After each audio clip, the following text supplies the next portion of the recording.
I want to get this straight, because seriously, I want to get this straight. Never did I say, hey, Luka is indicating that you're going to request a trade. What I said is, if they don't get this right over the next year, there is a fear that you could come to them as Anthony Davis did in New Orleans, James Harden did in Houston, Kevin Durant just did in Brooklyn, and say, hey, if we don't have a chance to win a championship, something's got to change. I know what you're saying, but So- I'm happy here. So there's nothing to worry. Natalie, what do you think of that exchange, and do you think there's really nothing to worry about for Mavs fans? I thought it was funny. I was blown away by the exchange, to be honest, because the person who reported it was basically like defending himself, and they're trying to like explain to him. Which I've never seen that before. Have you ever seen that before? Like, I haven't. I have not. Yeah, I have not seen that. Like, Let me be clear. I wasn't saying this. This is what I was saying. Oh, okay. Right. It was you. It's your story. Okay, I got you. Yeah. No, I mean, that's largely what blew me. Like, I just thought the exchange was wow. But I think Luka's being honest when he says that. Like, he wants to be there. I believe that in this moment, or in that moment when he said that's true. But he also earlier this year said he didn't feel joy, right? And he wasn't enjoying playing. So I guess the answer is, if the Mavs don't do something to address that and fix that, then yeah, I do think, their fans should be concerned, because our emotions are fluid, right? They change. So he could feel that at that moment, but that doesn't mean he'll always feel like that. So I don't think they can remain stagnant. Yeah, 100%. Because Michael, like, in fairness, the report was there's a fear within the organization that if they don't get their act together, he could ask for a trade.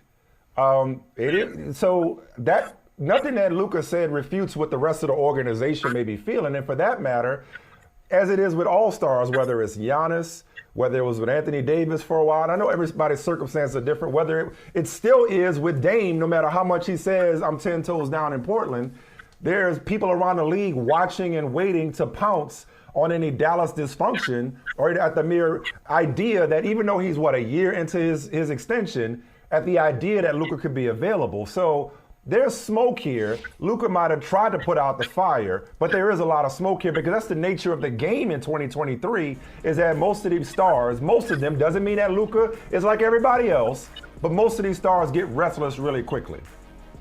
Yeah, They do. I mean, there's definitely smoke. And you know what else, Mike and Natalie? Look, most players will be crazy to tell you their true intentions from the podium. It very rarely happens. Tim, they gotta tell you. as a matter of fact. Hey, yeah, you know what? You bring up an excellent point.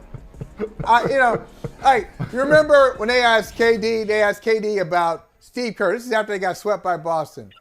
Hey, you think there should be a coaching change? No. It should be a coaching change. Yeah. Yeah, you see what all the stuff he had to deal with. It was like a really tough. And then it was KD saying, and others, hey, he got to go. It's either me or him. He's got to go. I mean, there are a lot of examples of guys saying, James Harden. Remember James Harden responding to a report while he was in Brooklyn. Hey, I hear you want to be traded. Who said that? Did I say that? And unless you hear it from me. No, but behind the scenes, he was asking to be traded. I'm not saying that's Luka, but it's shocking. A guy, I still think he is one of the, five is, I'm going to stop with the top five. I'm going top eights now. I'm going rotations. What is this, MySpace? Top eight, right. I'm going top eight. Top eight. Okay. Five is just too, five is too complicated. All right. Okay. For a guy who's a top 8 player in the league, they didn't even make the play-in. Are you serious? They ain't make the From the Western Conference Final. Wow. Well, so that's gotta mess with you a little bit. So that brings me to the other night. Oh, okay. Go ahead, Natalie. Go ahead. I was just saying, you have to view this season as a failure. I mean, you were just, like you said, in the Western Conference Finals, and now you're not.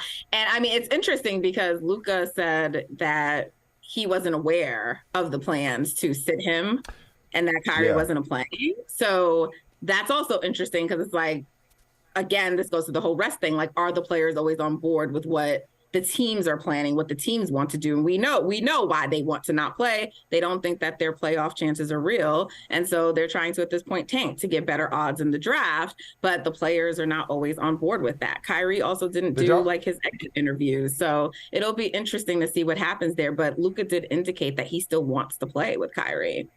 Did either of you guys have an issue with the Mavericks pulled? And by pulled, I mean pulling Luka and pulling Kyrie and pulling anybody that was worth a damn when they still had mathematically playing chances. I did not. Listen, first of all, I go back to the Sixers. I was always a trust the process guy. I am the only person who's more about the tank than me is Master P. Like I've always been about tanking. I am always about the long term. I'm fascinated by it. I mean, like, because if you're the Mavericks, it's like you got to be realistic and you got to think long term. And if it means not giving up your pick to the Knicks, your top 10 protected pick to the Knicks, they absolutely did what needed to be done. But even if you disagree, Michael, but even if you disagree, I'll just say this last thing. The NBA, they can investigate all they want. This is clear as day. Ain't nothing to investigate. They had better not call themselves coming down on the Mavericks because everybody tanks. People have been tanking all season for Wembanyama. Tanking is as much a part of the NBA as the Jerry West logo. The Mavericks just did it in a new and more blatant way when they still have playoff chances. But everybody tanks. Everybody tanks. But that's why they make sure on them. Y'all know this. I think Houston tanking? They're so young. Was Detroit tanking? They're so young. They won 17 games. Spurs probably started tanking when they traded. No, but Jazz weren't tanking. The Jazz weren't tanking. Many people they got rid of. Many people they got rid of. They were competitive. They were competitive. They were actually going at it. The perfect balance. This is like, you know what, the Mavs were like, you know, man, I ain't gonna holler at her. Everybody else talking to her. Then at the last minute, right before she about to leave the party, hey, what's up? Hey, wait, why you taking now? Wait a minute. Everybody else has been in on this. You taking at the last minute? You gonna shoot your shot now? Look, they were in it, and they just blatantly. It was a blatant tank. That's what the NBA's problem with it is. You can't do it like this. There's a right way to do it. Don't just throw it in my face. Isn't there an R&B song about this? Way to love somebody. There's a song about this. Ain't no right or wrong way to love somebody. Like tanking is tanking. Don't bring it to the house like that. You gonna bring it up to the house right in my face? And what I think is in front of my wife and everything. I didn't feel all we ain't doing this.